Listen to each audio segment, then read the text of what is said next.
یو خبره ډېره مطلب په شور کې ده چې دا د انجونو تعلیم په اسلام کې ستا که نه.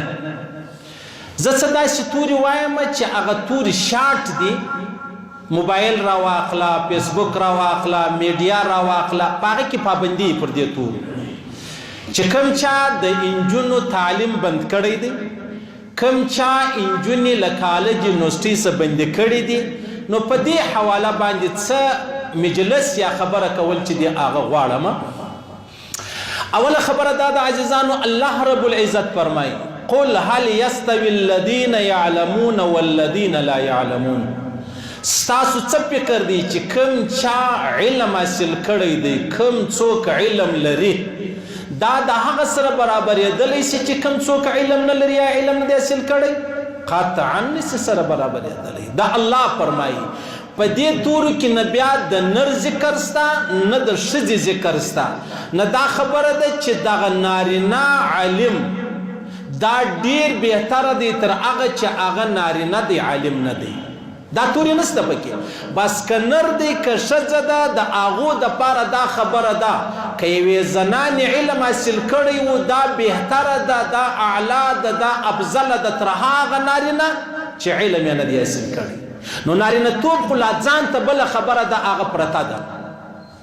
بیا بله خبره دا ده، د الله رسول فرمایي پر هر مسلمان باندې د علم طلب، علم زده کړه دا فرض ده. حلال حرام د خپل حال مطابق دومره قدر چې ما و تا ژوند تیروو، په دې ژوند کې به ما و تا دا زده کوو چې حلال څه ته وایي، حرام څه ته وایي، ښه څه ته وایي، بد څه ته وایي.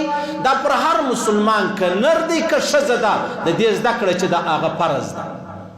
اوس په دې کې بله خبره دا ده، د الله رسول فرمایي وی طلب العلم واجب علی کل مسلم. د الله رسول فرمایي طلب د علم پر هر مسلمان باندې واجب دی. مسلمان معنا دا نه چې زنانه نسته پکې پر نارینه باندې دغه علم واجب دی، نو لحاظه خبره چې دغه خلاصه سوله. پر هر نر پر هر زنانه علم فرض دی د حلال او د حرامو، تر هغه ځای چې د کوم ځای دته الله امر کړی دی، د الله رسول موږ ته لاره چې دغه راښولې ده. اوس خبره دا نه ده عزیزانو چې دین او اسلام د انجونو پر تعلیم باندې پابندي لګولې ده. دین او اسلام قطعا پابندي نه ده لګولې. خبرې دوی دي عزیزانو، یو د انجونو تعلیم حاصلول او بل د هغه طریقه. زموږ چې اختلاف دی د علماو، د دیندارو خلکو، د ښو خلکو، حیادارو خلکو، حیاناک خلکو، شرمناک خلکو، هغه پر دا خبره نه ده چې زه خپل بچی ته تعلیم چې دی هغه نه ورښایم نه ورکوم. د هغه اختلاف پر دې خبره باندې دی چې دا زما بچی تعلیم حاصلوي، د دې طریقه به څه؟ آیا دا به د پردي نارینه سره پر یوه ډیسک باندې ناست دی؟ آیا دا به د پردي نارینهو سره پر یو ځای په یوه کمره په یوه کلاس کې ناست دی؟ که دا خبره تی تعلیم بولئ، موږ د دې تعلیم خلاف په هیڅ صورت دا تعلیم نه قبلوو، نه د اسلام نه د دین سره دا تعلیم چې دی هغه تعلق لري. نو اصله خبره چې دا هغه و دې ځای ته ولاړه ده چې موږ تعلیم منو د انجونو، ولې بیا نه منو؟ خو لیکن طریقه کار یې موږ نه منو. تاسو وګورئ کالج و یونیورسټۍ و اسکولونو دا لوی لوی تعلیمي ادارې راواخلي، کمې کمې خبرې نه دي پېښې سوي. ولې هېڅ یو سړی د دې خبرې څه انکار نشي کولی چې زما بچی یا زما خور یا زما لور یا ورېره یا خورزه دا تعلیم حاصل نه کړي. هېڅ یو هوښیار سړی د دې خبرې څه انکار نشي کولی.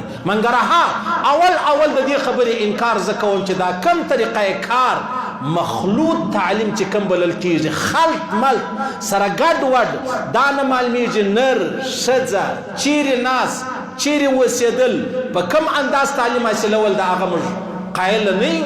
نه و هغه ته بیا موږ علم وایو، نه و هغه ته بیا موږ خپل سر چې دی هغه ټیټوو.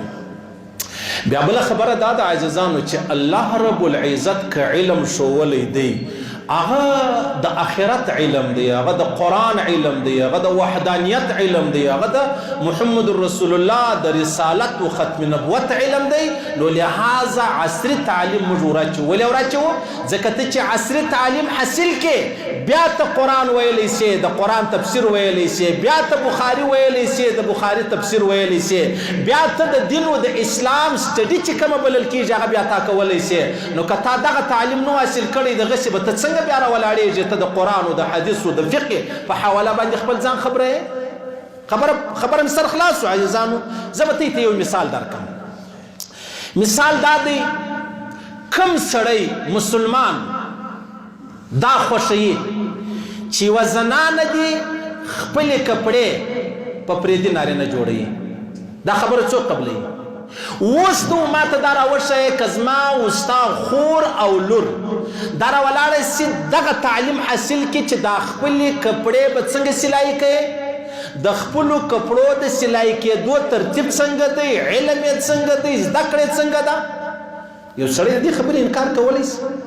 یوې زنانې خپلې کپړې سلایي کېده خپله زده کړو او یوې زنانې پردي نارینه لره ور واستولې خپلې جامې پردی نارینه یې ور جوړوي نو ستا په فکر کم هوښیار سړی کم دینداره سړی کم حیاناکه سړی کم عالم کم طالب کم تبلیغي د دې خبرې خلاف دی چې یا زما لور د کپړې نه زده کوي زما د لور جامې دي بل څوک ور جوړوي زما کور والا دي جامې نه زده کوي زما د کور والا جامې دي بل څوک ور جوړوي ستا څه فکر دی نو دلته دغه ما معمولي قدر مثال درکوي چې یوه زنانه تعلیم وکړي په هغه کې خپلې کپړې زده کړي دا به ډېره ښه آیا که پر کور باندې ناسته ده چې د دې کپړې بل سړی ور جوړوي کومه خبره ښه ده بس ټوله نتیجه صفر شوله دا کومه پروپاګنډه چې روانه ده چې ها دا دین دا اسلام دا قرآن دا حدیث دا علما دا پلانی دا د انجیل تعلیم نه مني ولې بیا نه منم زه تا ته یو مثال د سلایي در کوم چې زه سلایي منم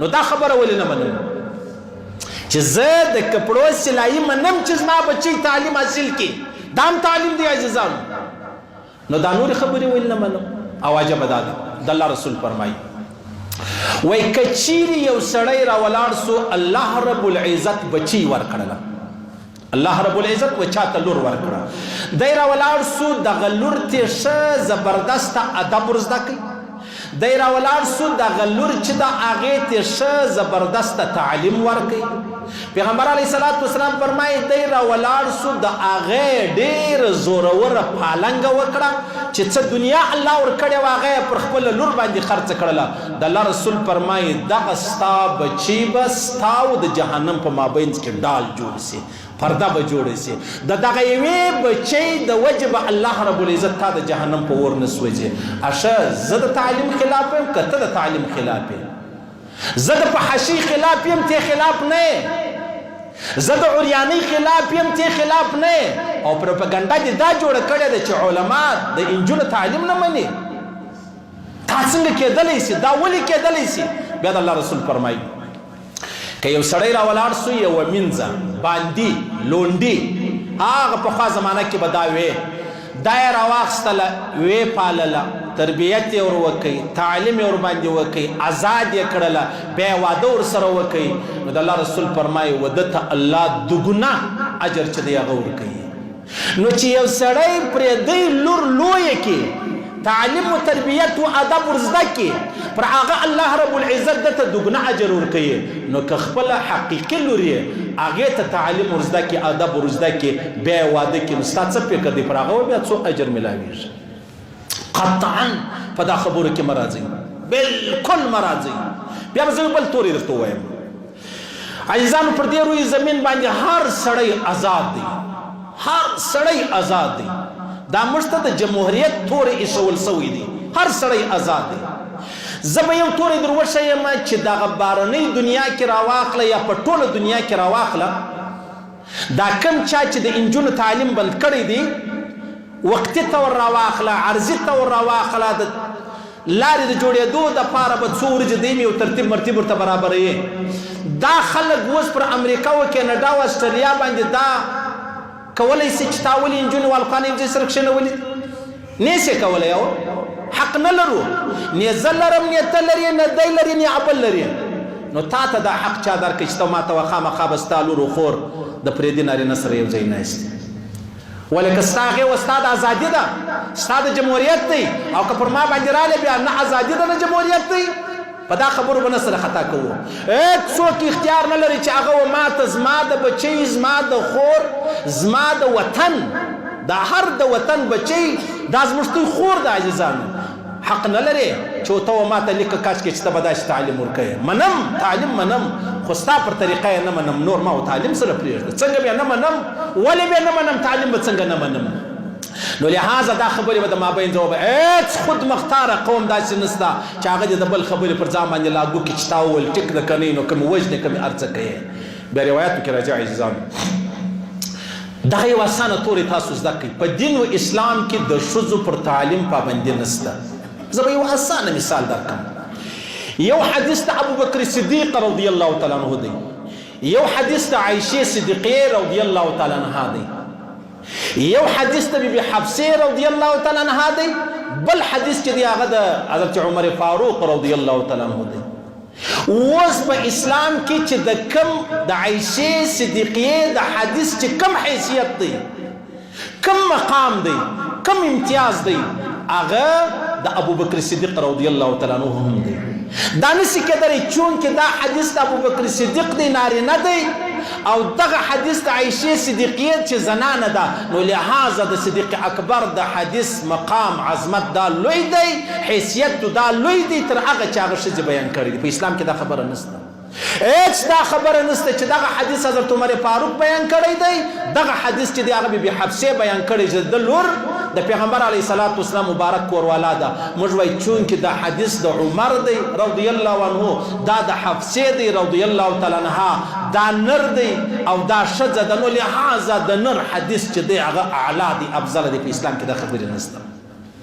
که په اسلام کې دا خبرې وای باید چې د ښځو پر احادیثو باندې پابندي وای، باید چې د ښځو پر خبرو باندې پابندي وای، باید د ښځو چې کم دین و اسلام موږ ته رارسولی پر هغه پابندي وای چې یا دا خبره ابوبکر صدیق ولې نه ده کړې، دا حضرت عمر فاروق ولې نه ده کړې. نو معلومه دا سوه د علم په حواله که ابوبکر صدیق دی که عایشه صدیقې ده، د دواړو حدیثونه علی السویه دي، برابر دي. که د حضرت عمر فاروق حدیث دی که د بیبي حفصې حدیث دی، د علی السویه برابر دي، هېڅ په دې کې شک و شبهه نشته. بیا روایاتو کې راځي بیبي عایشه صدیقیه رضی الله تعالی عنها ډېر په طب کې ډېره ماهره وه، طبابت کې ماهره وه ډېره. ورمعلومېدله چې کومه دوا، کم بوټی، کم مطلب یو داسې لاسي دوایي چې موږ د کور بولو، په دا یې ډېر زورور سره خلاص ولو. اښه دا دې چیرې زده کړي وو؟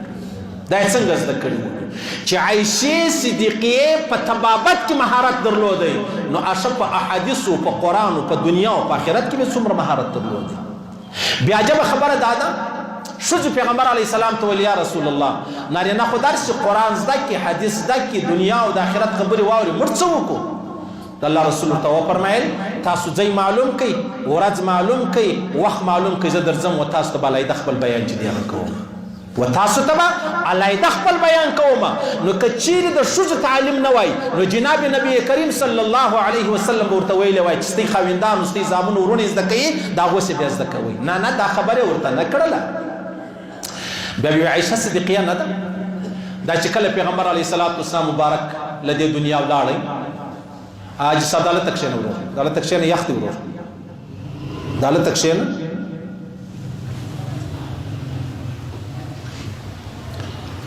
دا موږ ته خو وختي چې یوه ګنټه مخکې راغلي نو یخ وګوره، کیسه وګوره، دی دا ټیم بیا زه خپله د عقل ډېر شوقي نو پتې نه یم خبر ته څنګه یاست. نو د الله رسول یو سړی داسې راغلی ور وختي راځه بله ورځ، ناوخته مه راځه، خلک ستا مزدران نه دي چې ورور.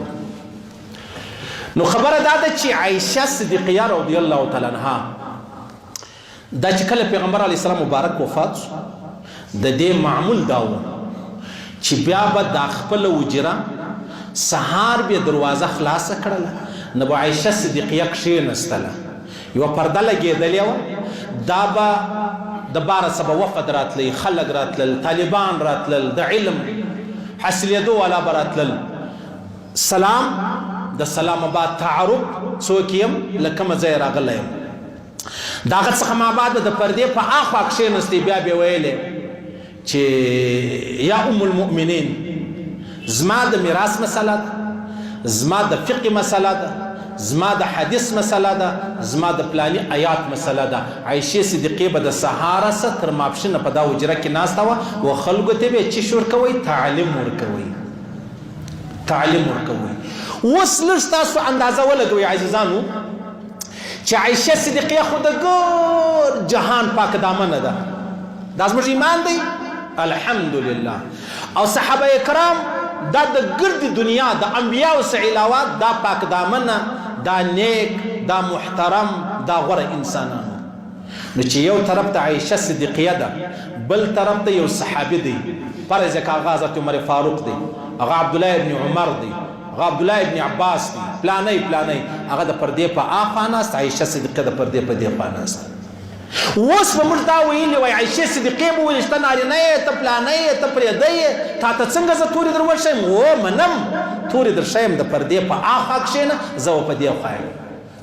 اشه نو دا د نن 1400 کاله مخکې دغه پرده وه، نو نن ته څنګه په ما باندې دا خبرې منې چې ته ستا خور ستا لور به داسې تعلیم ورکوي؟ په خدای دې مې قسم دا زموږ حکومت بلکې ټوله دنیا دې زموږ د تعلیم لارې راته اسانه کړي. لور څه کوي، خور څه کوي؟ کوروالا نه ده، کوروالا په خدای قسم وایي اسکول ته ورواچو. والله دا خپل سپین سرې ادې نه ده، والله دا اسکول له راورولو چې موږ یاره تعلیم حاصل کړو. دا بده خبره ده؟ هیڅ بده خبره نه ده. منګرهان ستا د پروپاګنډې تاب نه لرو. ته به ما ته لار نه راښیې، ما ته الله قرآن را کړی دی، موږ ته محمد رسول الله را کړی دی، موږ ته احادیث را کړی دی. د قرآن و د حدیث و د الله د فرمان مطابق موږ خپل تعلیم حاصلوو. ولې بیا نه حاصلوو؟ او بیا جبه خبره دا ده دا زموږ بچیانې، دا زموږ خویندې لوڼې دا ډېرې معصومې دي عزیزان، دا دومره معصومې دي. هغه ابوالفضل تا مشر یو پروګرام و، په پروګرام کې واجبه خبره کوله. مشر ویلې ولګوره تاسو اندازه ولګوئ، خاوین نسوار کوي، کوروالا د نسوارو سره تعلق نه لري. خاوین راولاړ سي دا توکدان بیا د بي ډېره معافي، دا توکدان د نسوارو ډکي، دا ستا کوروالا صاف سوترا در پرینځي. ولې؟ ول زه خو والله قدر وکم چې پښتونخوا را پرېږدي، دا زنانه څه پکې وایي منې؟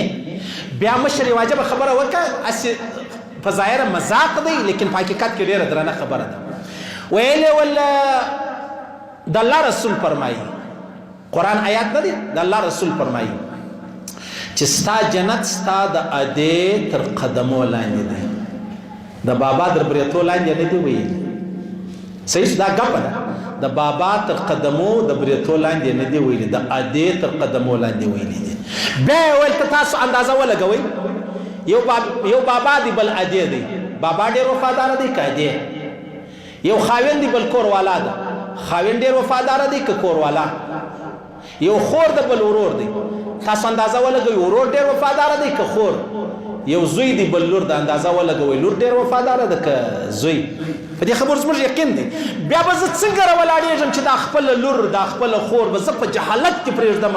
سبا به دا ودېږي، بیا به بچاني، بیا به کوري، بیا به اولاد وي. اشنو چې یوه زنانه تعلیم نه لري، د هغه د اولاد پرورش تو پالنګه به څنګه وي؟ او کومه زنانه تعلیم لري د هغه پرورش به څنګه کوي؟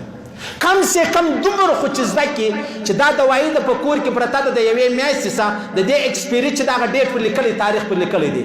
یوه هغه زنانه تعلیم یې نه دی کړی، راولاړه شو په دا خبره ده د تبې دوايي ده، قرار یې کښني بچي ته ورکړه، هغه 4 میاشتې تېرې سوي ایکسپیر وله. ستا څه فکر دی دا دوا به یې جوړ کړي که بیا نور پسې خراب کړي؟ نو اوس کې تعلیم کړی وای نو نور یې نه پسې خرابوي. د تعلیم دا به دا 2 مثاله مې درکړو، یو هغه د سلایي مې درکوي، یو مې دا مثال درکوي. نو موږ د زنانو د تعلیم قائل یو د قرآن او د حدیث په روشني کې، د دنیا د تعلیم منم تعلیم، خو ستا د طریقې زه خلاف یم، پر هغه طریقه یې موږ نه کوو. که خوا بدوئ، که ډوډۍ را باندې بندوئ، که بمبار را باندې کوئ، که مې وژنې، هر څه چې را باندې کوئ د هغه خبرې موږ پابنده نه یو. موږ د هغه لوی رب توکل اخیستی دی، کلمه مې پر هغه لوی رب ویلې ده او کلمه مې پر محمد رسول الله ویلې ده. او که ته وایه چې زه داسې یم، بیا نو زما خدای هغه اللهونه دی، زما خدای نو بیا ته یې که تا ما ته څه ویلې زه به هغسې کوم، دا به نه کوو. بیا روایتو کې راځي امام مالک صاحب رحمه الله ډېر زورور انتیکه دا زموږ دی په 4 امامانو کې دی، په مدینه شریفه کې اوسېدی.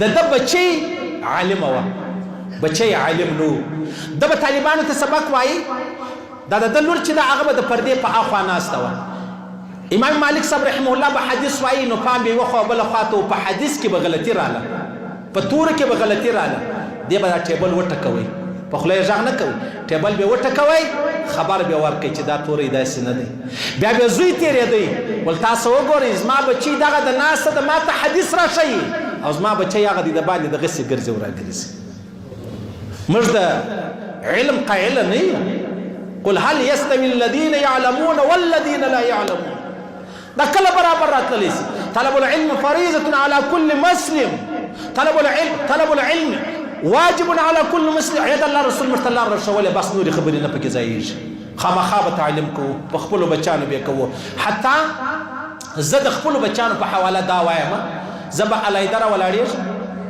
یو ټیچره یو ماشټره یو استاذه به نسم کور ته به راځي پخوا پر اسکول باندې 2000 روپۍ خرچه راتلله پروا نه لري د خپل عزت د وجې به 10,000 روپۍ ودې ټیچرې ته ورکوم چې زما بچیانو ته سبق وایه زما لورو ته سبق وایه دا زما یقین دی او دا به کوم خامخا به کوم دا زما د لور پر ما حق دی زما د بچي پر ما حق دی نو که دا حق زه ادا نه کړم دا شی ونه کړم نو د حیوانانو د بچیانو د پیدا کېدو د انسانانو د بچیانو د پیدا کېدو څه فرق دی هغه هم بچی راوړی دی بچی راوړی دی نو د انسانیت او د حیوانیت په مابینځ کې فرق دا دی انسان چې بچی الله ورکوي د تعلیم پر لارې برابر کوي حیوان ته الله بچی ورکوي بس پاته سلو خوراک او چشاک او دا خاص خبره نه ده خدای دې وکړي په خبره سره خلاصوي دا خبره ختمه شوه